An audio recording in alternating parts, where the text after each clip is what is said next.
You couldn't call it FPS Russia though if you did that. It'd be FP. FPP. FPT, first person thrower. It'd be so good. You come back as just you've like.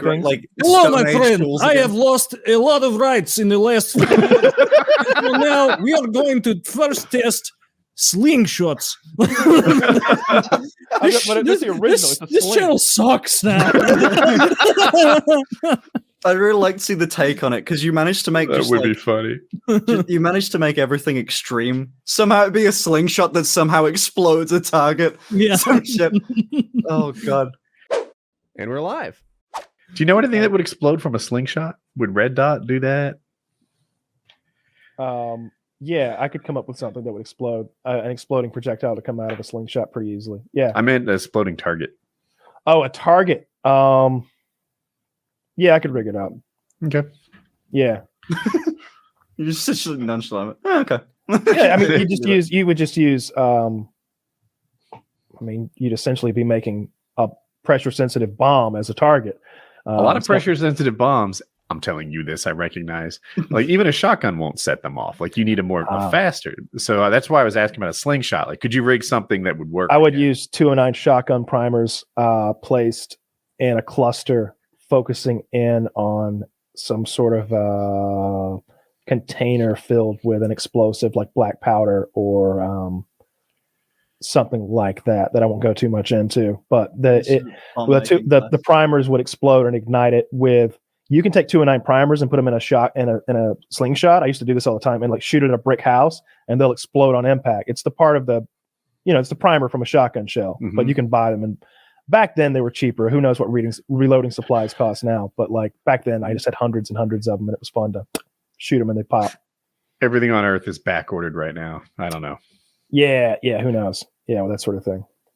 I like that idea. I hope he gets into the archery thing though. The next step is the hunting. It's so fucking thrilling to like be in a deer stand with like I don't know. It's a lot of pressure for me. It was anyway. And I guess it's multifaceted. For one thing, I wanted to like, make my dad proud, but for another, like it was our hobby at the time. It was what I was like hyper focused on, like getting good at and like accomplishing that goal of killing a deer was such a big deal for me that year.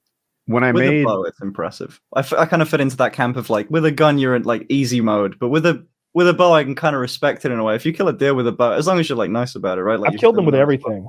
Yeah, I've killed deer with bows, with black powder weapons, and with centerfire rifles. It's more fair, I think. With a pistol, with a shotgun, everything. One. I think. I bit one. Bit one. He bit me first. I believe that. I believed it for a second.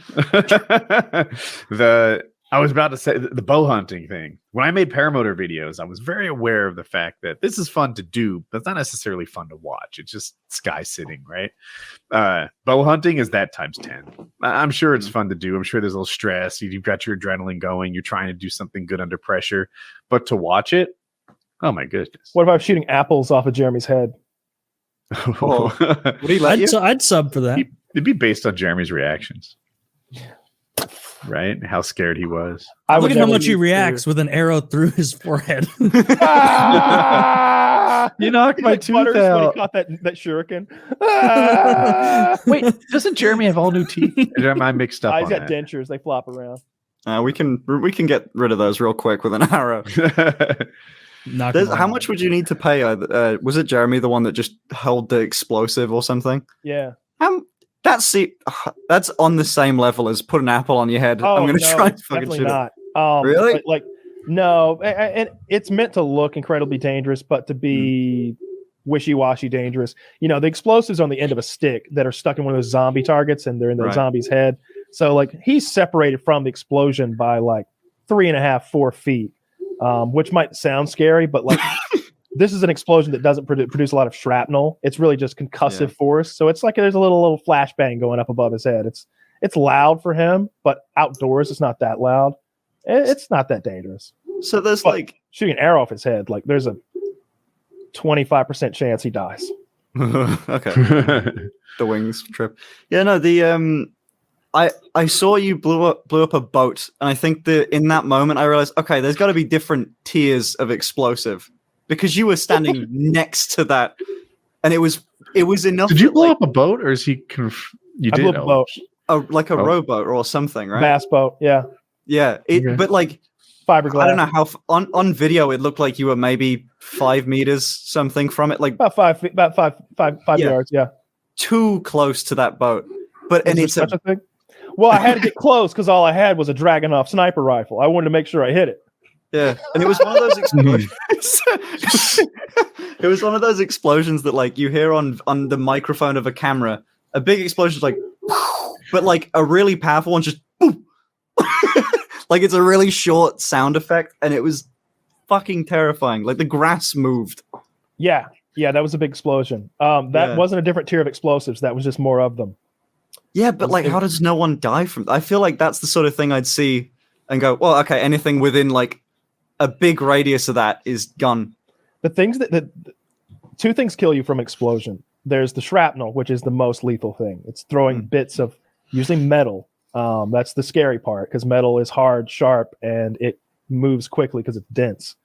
But if your target is mostly made out of light, soft, squishy stuff like foam or fiberglass to some extent, fiberglass isn't ideal. It catches the wind and it doesn't go very far. Like it reaches like terminal velocity or whatever whatever as fast as the explosion can make it go, and then the wind catches it and it sort of loses that speed really quickly and fades out. So that wasn't really a concern there, unless there was like a bolt or a nut or a washer or something that happened to be right next to the explosive charge. The other thing is pressure waves, and with the explosives that we're using there, the tannerite, you're not really creating much of a pressure wave. You need a big fucking amount of just about anything to create a pressure wave. And pressure waves will liquefy organs, they'll rupture organs, they'll turn your liver into goo from certain ranges. And you just didn't have to worry about either of those things in that situation. So a lot of that stuff's made to look stupid dangerous, but to be, well, that wasn't smart, was it? Yeah, we're okay. How many magnitudes of that would there be? Like how many boats from that range worth of explosive would you need to be like, okay, maybe we should take a step back from this? Depends what it's in. It depends like what it's, if it's just explosive sitting naked on the ground. Yeah. I mean, I've shot like 5 pounds from 15 feet or something like that, like right up against it. And you just feel like the wind blow your hair back and you feel like a thump in your chest, like if somebody's got a badass sound system. So you can get really close to that if it's in foam. It's but like if you're blowing a car up, you need to be a good distance away in case what happened in that one video happens and a door or something comes flying at you, right? That's how like I introduce you. I go like, oh, I'm going on a podcast with that one guy, FPS Russia, and they go, who was that? You remember that one guy? Like the door flipper. Yeah. Yeah. So, yeah. There's the meme of you sitting on the thing too. I forget. Oh, the Bofors gun. Yeah. I'm sure you're right. Yeah. Yeah, 40 millimeter Bofors anti-aircraft gun. Yeah, I see that meme a lot. Yeah, that's a funny one. I got the big afro wig on the mannequin. That thing just that was a lot of explosives inside of him. I don't remember. I think that might be 10 pounds strapped to his chest, and then you hit it with that gun. And because it's such a big projectile going so fast, it allows all the explosives to go off. That was a big explosion. That flattened the grass around him.